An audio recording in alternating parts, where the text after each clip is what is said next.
Here's the InstaCuppa 2-in-1 Moka pot, which is compatible with Stovetop as well as Induction.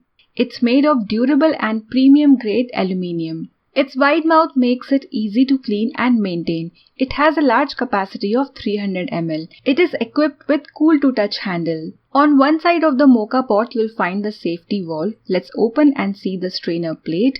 The strainer plate has gasket around which can be removed. It makes it very easy to clean this Moka pot. Here's the funnel with strainer. You need to fill coffee in this funnel. This Moka pot is available in 3 different variants. Pour hot water and ensure that you leave small space between water level and the safety valve. Add fine ground coffee and level it. Ensure that you do not press the coffee. Now hold the base with a cloth since it will be hot and place the coffee collector. Keep it over low flame. Low flame will give you better extraction. The brewing will start within few seconds. You may keep the lid open or closed. This makes up to 6 cups of espresso in one go. This 2-in-1 Moka pot is stovetop as well as induction friendly. It efficiently extracts more flavor from your coffee to give you best experience. You can enjoy it the way you like. You can serve it as is or in any drink.